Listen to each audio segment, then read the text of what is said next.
Salve, salve, meu povo!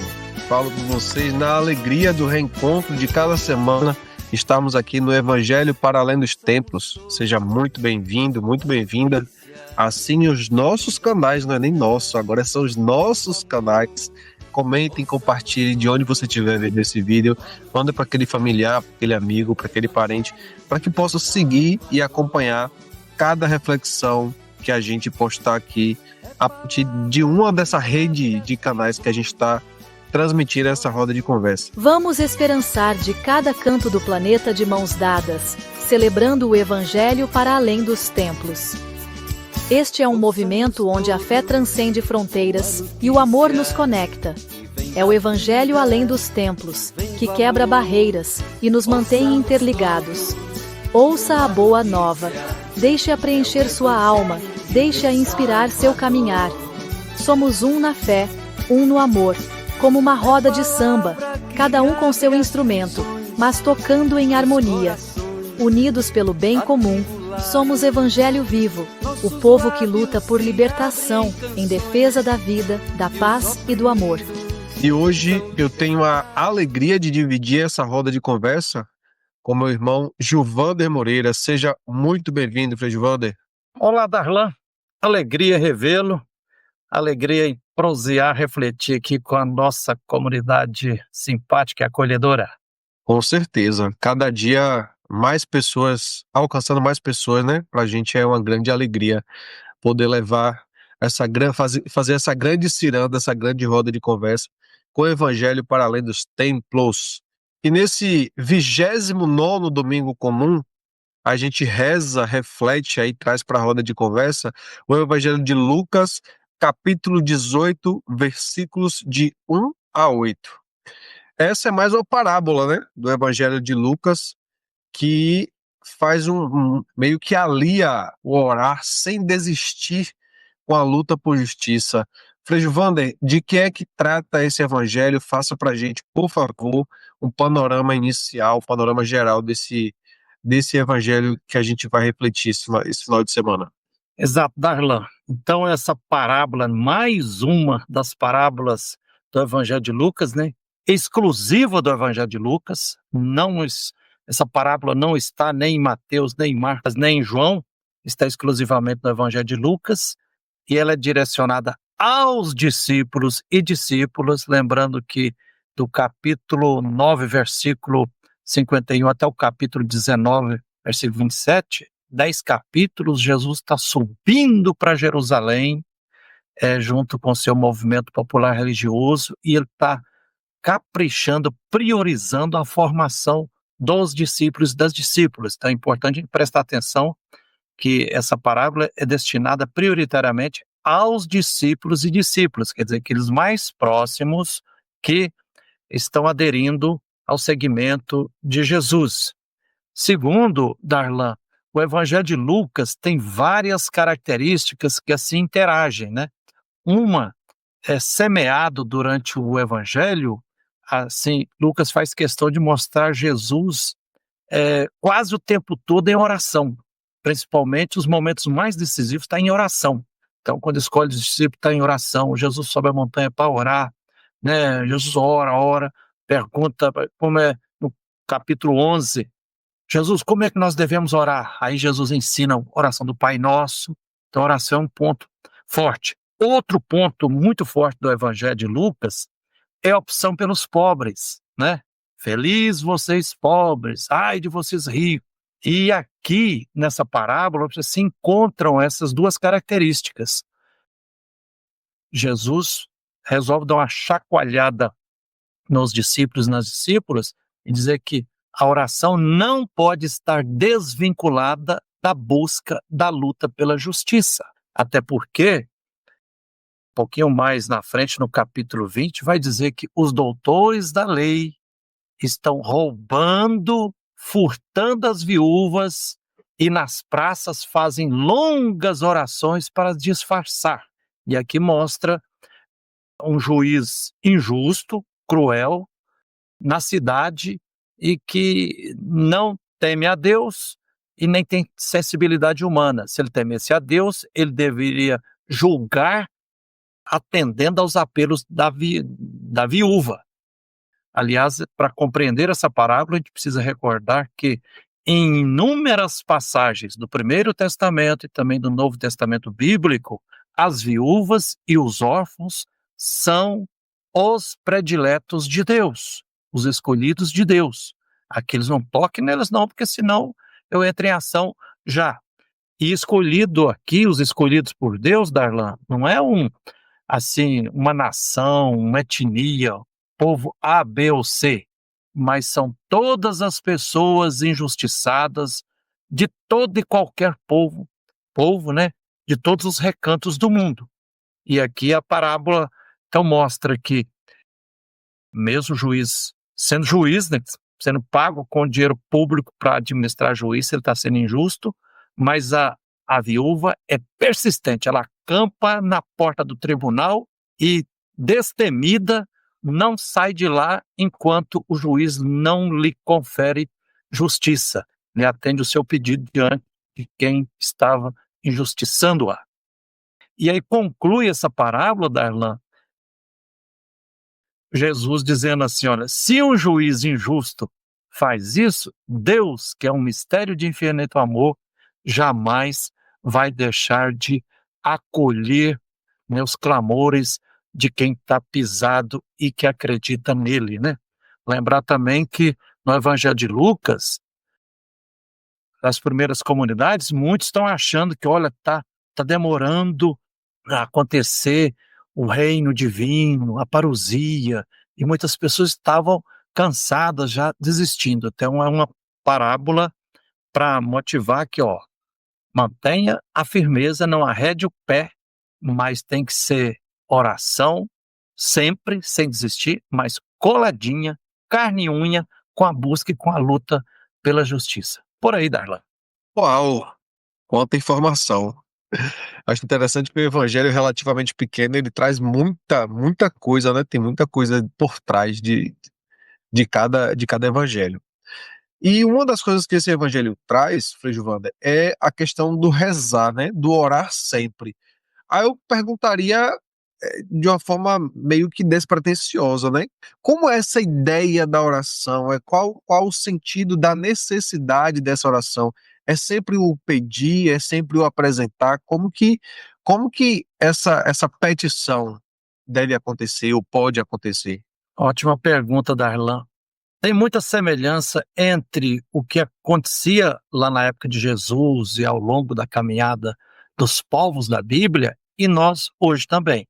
Por exemplo, na Bíblia tem o livro dos Salmos, né, 150 salmos, e depois tem um número maior de salmos ainda, de hinos, de oração, fora do livro dos Salmos, né, em outras passagens, né, por exemplo, o livro do Apocalipse tem muitas orações, mas tanto no livro dos Salmos e praticamente em todas as orações bíblicas, por exemplo, no Cântico de Maria, sempre a oração verdadeira e libertadora, ela está associada à justiça. Então, assim, o que Deus quer, o que o salmista começa o primeiro salmo, né? Feliz a pessoa que busca a Deus e que pratica a justiça. Então, os profetas e as profetisas batem muito nessa tônica, na íntima relação que tem entre o orar constantemente e também o praticar a luta pela justiça. Agora, naquela época, e como hoje também, infelizmente, muitas vezes as pessoas fazem um divórcio, uma separação da vida de oração com a luta e a busca por justiça. E aí reduz muito a dimensão de oração a buscar Deus para resolver os meus problemas pessoais, as minhas carências, para arrumar emprego para o meu filho, para curar a minha mãe, aí fica minha, meu, aí aparece uma cota muito grande de egoísmos em certos tipos de oração. Acontece também, como o nosso irmão Marcelo Barros relembrou no texto dessa semana, né, quer dizer, a oração desvinculada da justiça é idolatria, que você falsifica a imagem de Deus. E aí, nessa semana, dia 15 de outubro, Darlan, nós celebramos o dia de Santa Teresa de Ávila. E Santa Teresa de Ávila, que é uma das grandes místicas da história da igreja, né, carmelita, Santa Teresa dizia assim, olha, a oração é como a respiração. A gente tem que respirar o tempo todo, dia e noite. Mas oração é mais do que questão de pensar e de falar. A oração é questão de amor, de amar. E aí, acho que faz bem a gente recordar, né, por exemplo, entre duas pessoas que se amam, a sintonia amorosa é tão grande que mesmo estando distante, essas pessoas sentem que estão em sintonia, em harmonia, tem uma empatia. A oração é um pouco isso aí, é pra gente. Me faz lembrar também, Darlan, quando eu estava fazendo mestrado em hermenêutica bíblica lá em Roma, na Itália, um belo dia consegui falar com o papai, José Moreira de Souza, que estava morando sozinho lá na roça. Aí eu conversando com ele, falei, papai, estou preocupado que o senhor está morando sozinho aí na roça, e o senhor já tem uns probleminha de coração e tudo. Aí ele deu uma risada e falou, Gilvander, eu nunca estou sozinho, Deus está sempre comigo. Então é claro, Darlan, que é difícil a gente falar isso em palavra, mas eu intuo que para a gente entender o verdadeiro sentido da oração, coladinha, carne e unha, com a luta pela justiça, a gente precisa colocar em baila também isso, a relação entre as pessoas que se amam e também a paixão pela luta por justiça. E aí, por que que o Evangelho de Lucas faz questão de colocar essa parábola para aprimorar mais o processo de formação dos discípulos e das discípulas? Porque ele sente que estava acontecendo essa desvinculação. Muita gente estava falsificando a oração. Tô por aí.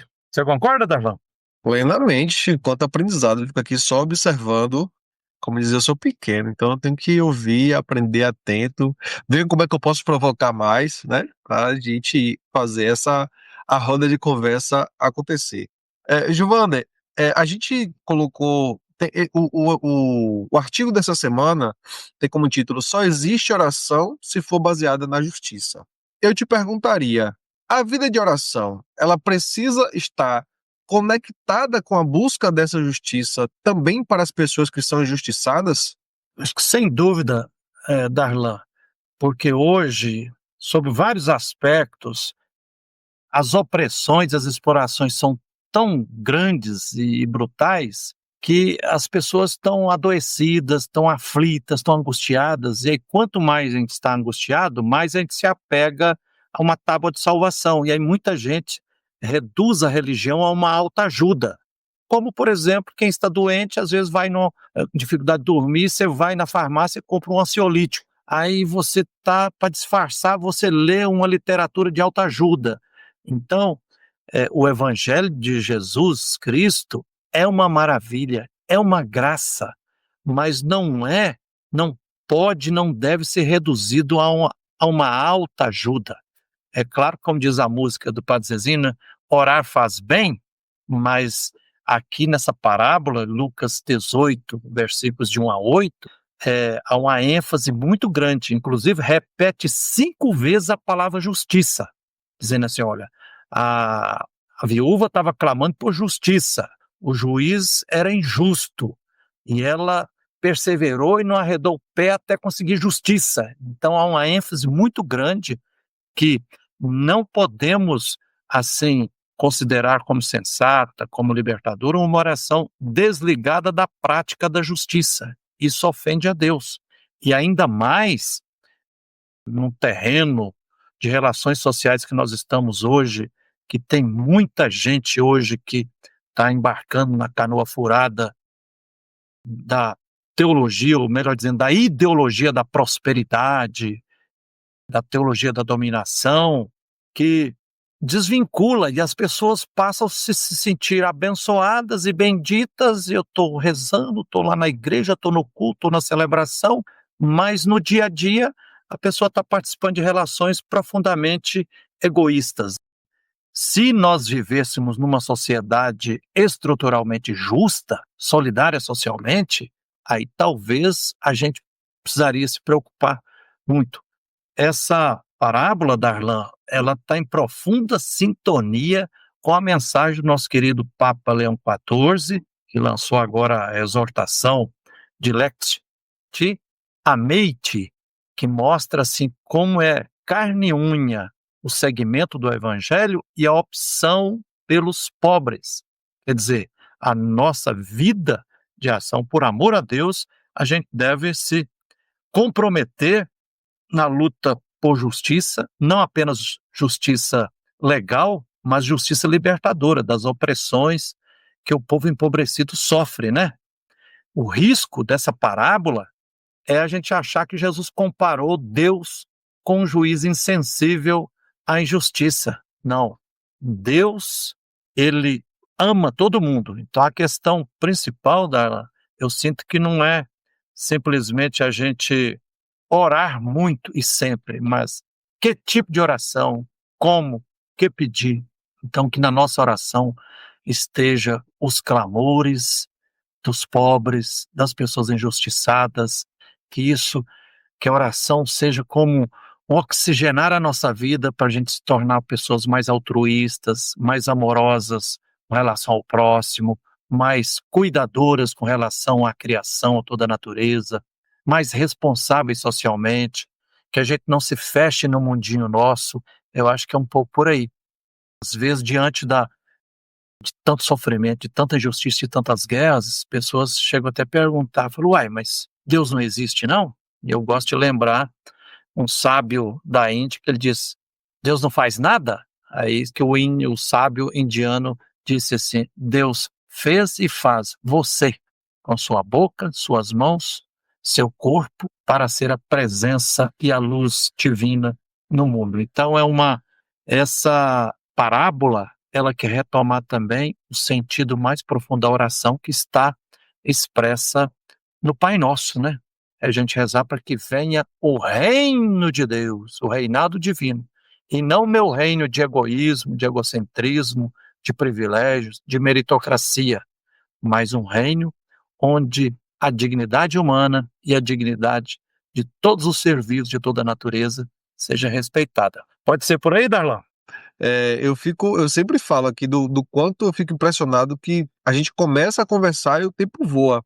Mas só para encerrar essa roda de conversa de hoje, Giovanni, se a gente fosse fazer uma atualização desse evangelho, né? Falando fazendo esse link principalmente da oração e da luta por justiça, como que ficaria? Ô Darlan, para ser muito direto, eu dizia, essa semana eu fiquei estarrecido quando fiquei sabendo que uma igreja pentecostal, aqui em Belo Horizonte, entrou com pedido no Banco Central para criar um banco, né? Falei, gente, igreja criando banco? E já está também configurado por aí, Darlan, muitas pessoas se referem a muitas igrejas dizendo assim, com o seguinte slogan, pequenas igrejas, grandes negócios. E depois também, nós estamos numa realidade que a gente vê assim, o peso da religiosidade e da fé das pessoas no destino, no resultado das eleições. Tem muitos políticos, sejam católicos, ou evangélicos, ou pentecostais, que usam e abusam do nome de Deus, que fazem, em vez de estar aos finais de semana junto com os povos nas periferias, nos acampamentos, assentamentos, no meio dos indígenas e tal, eles estão nas igrejas lá louvando, rezando e tudo e tal. Aí depois as pessoas falam, não, eu vou votar nesse camarada porque ele é tão religioso, ele reza tanto, ele ora tanto, ele é uma pessoa de fé, mas depois você vai ver que lá no Congresso Nacional, por exemplo, eles montam a bancada da Bíblia, que está juntinha com a bancada da bala, do armamentismo, e a bancada do boi e dos ricaços. Por exemplo, votam PEC da blindagem, que é PEC da bandidagem, votam para que os ricaços não paguem um pouquinho dos bilhões que eles ganham. Então, acho que atualizando essa parábola de Lucas 18, de 1 a 8, Darlan, acho que podemos dizer assim, orar é uma maravilha, é uma beleza, mas a oração precisa ser carne e unha, com o compromisso da causa dos pobres, para a gente seguir construindo uma sociedade justa economicamente, solidária socialmente, ecologicamente sustentável, responsável também com as próximas gerações, para que a comunidade seja um lugar bom de se viver. Mas essa parábola, ela é um chute na canela, ela puxa o tapete daqueles que são lobos, mas em peles de cordeiro, e aí diz, não, esse tipo de oração sua idolatria, você está sendo falso. Então, Giovanda, eu penso que a nossa oração não pode deixar o prato do irmão vazio, né? Exato. E por isso que você está aí na missão na Amazônia, né, meu irmão? Com certeza. Essa semana aqui, juntamente com comunidades indígenas, garantindo direitos e levando emancipação política e social, garantir direitos para esse povo. Então, que todo povo tenha acesso a direitos, à evolução, à melhoria dos seus povos, das suas comunidades. É isso, irmão. Lembrar, Darlan, que lá no livro do profeta Isaías, né, que é um texto muito utilizado na época do Quaresma, Isaías 58, olha, o verdadeiro jejum e a verdadeira oração que o Deus da vida quer e lhe agrada é a prática da justiça e do direito. Que beleza, né? Que maravilha. Giovana, meu irmão, eu te agradeço, muito obrigado aí por hoje, né? Mas a gente vai ainda viver muitos outros momentos aqui de roda de conversa, e agradecemos também a você que nos acompanha semanalmente, você que está chegando pela primeira vez também, seja muito bem-vindo, é sempre uma alegria ter pessoas novas e as de sempre aqui também. Beijo no coração, excelente domingo, excelente semana. Tchau, tchau. Um abração aí. Quem gostou, compartilhe, né, Darlan? Melhor coisa. Abraço. Um abraço, tchau, tchau.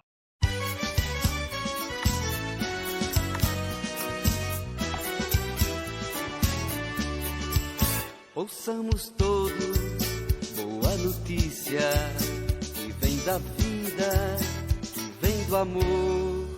Ouçamos todos boa notícia, é o Evangelho de Deus Salvador. É palavra que abre as prisões e os corações atribulados. Nossos lábios se abrem em canções e os oprimidos são libertados.